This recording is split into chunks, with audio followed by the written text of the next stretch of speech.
Masaha akuze y'ijoro Junior yicaye mu nzu yiwe ifite urumuri ruto cyane, afite laptop yiwe ku buriri, ari kuri Facebook arimo kugenda ascrollinga gahoro gahoro, ariko mu by'ukuri ameze nk'ushakisha amakuru, ariko nawe atazi ngo ni amakuru bwoko ki arimo arashakisha. Nuko rero ku rukuta rw'inshuti ye yitwa Sara yabonye ifoto y'umukobwa mwiza cyane ateruye gitari, hanyuma ariko Sara yari yanditse ati ni new music session ya Teddy. Ibyo ngibyo rero bisobanuye ngo ni Teddy wari wasubiye muri studio currently, cyangwa se muri iryo joro umukobwa witwa Teddy yarari muri studio, dore ko Teddy uvugwa mo hano ari umunyamuziki kazi, ariko uyu Junior yapfufutse cyangwa se yakrashingiye akimubona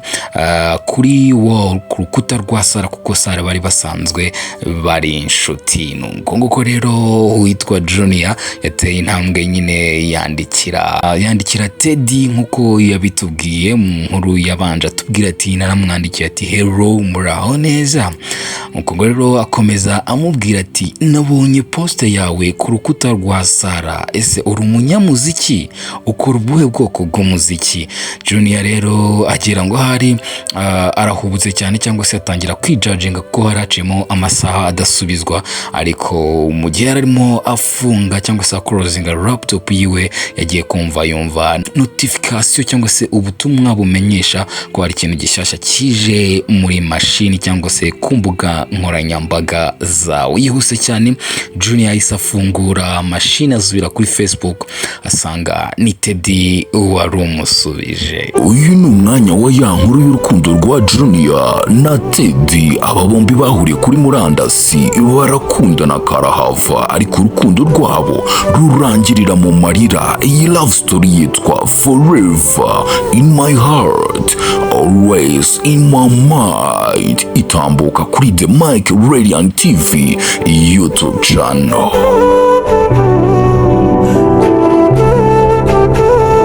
Alright, ubwo rero Teddy yarasubije Junior ati yego nkora umuziki, ubu ngubu nyine ndi muri studio, ndi kuri session yanjye y'iri joro, nawe se uri umunyamuziki, uzi gukina gitari? Junior arasubiza ati yego ndi umunyamuziki, nkunda umuziki, ariko nta kintu na kimwe nzi gukina cyangwa se guplayinga, nta gikoresho na kimwe cy'umuziki nzi gukina cyangwa se gucuranga, ariko nkunda kumva umuziki buri munsi bihoraho, ku buryo rwose umuntu wese ufite ahure n'umuziki mba numva ari umuntu wanjye. Teddy arasmilinga mo gakeya aramubwira ati ni byiza, ati se noneho ni ubuhe bwoko bw'imiziki ukunda kumva? Umusore wacu rero yari amaze gutwarwa n'amarangamutima menshi cyane agenda azamuka, nubwo Junior yatubeshye ko ngo ngatifuza gutereta uno mukobwa cyangwa se ngo kumujyana mu rukundo, ariko uburyo Junior yasubizaga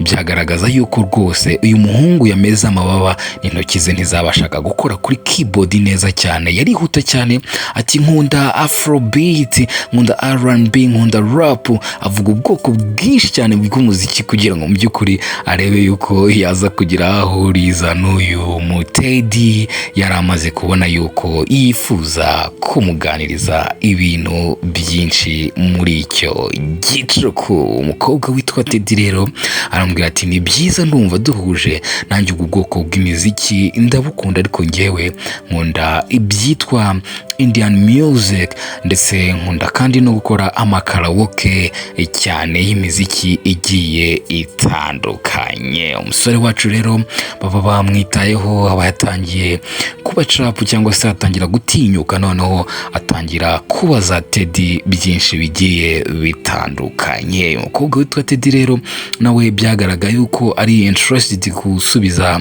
Junior, kubera ko Junior yagize ati none se ubundi mu buto bwawe wakundaga imiziki? Teddy ati yego, nakundaga kureba imiziki, ngakunda no kumva imiziki hirya no hino kandi imiziki igiye ivangavanze. Aba bombi rero batangira gusangizanya story zabo zo mu bwana, batangira gusangizanya abahanzi bagiye bakunda, amabande musicale cyangwa se bande z'umuziki nyine bagiye bakunda. Umwe abwira undi amusubiza, bagenda baba in touch cyane, igicuku kiraniha, nta wigize muri bo yibuka yuko ngo amasaha yo kuryama yaba yageze. Ndetse na Teddy ntago tuzi nimba session yiwe yarabaye cyangwa se nimba yarahuye na Junior iyo session yamaze kwikora, ariko mu bigaragara nuko baganiriye mpaka bigashyira kera. Junior wacu rero ntashaka gusinzira, Teddy wacu nawe ntashaka gusinzira, baracyavuga bati bra bra bra bra, mbese ni magnet ndetse n'icyuma biri kugenda bikururana, ariko mu by'ukuri ntago Teddy yarazi uwo Junior ari we, dore ko na Junior nyine yarataramenya na Teddy neza, ariko ibiganiro bagiranye mu iryo joro cyangwa se muri ako kanya byabagize very connected.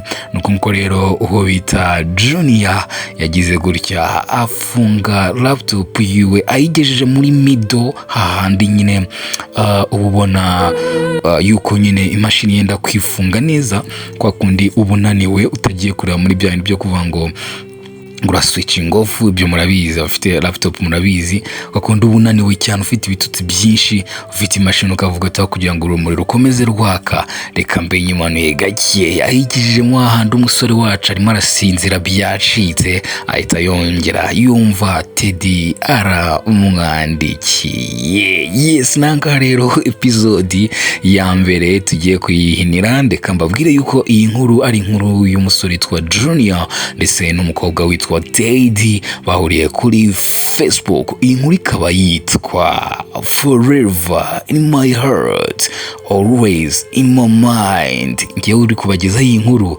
nitwa Rumasha aka Boss Kabutura. Inkuru rero ikaba ica kuri The Mic Radiant TV. I'm out.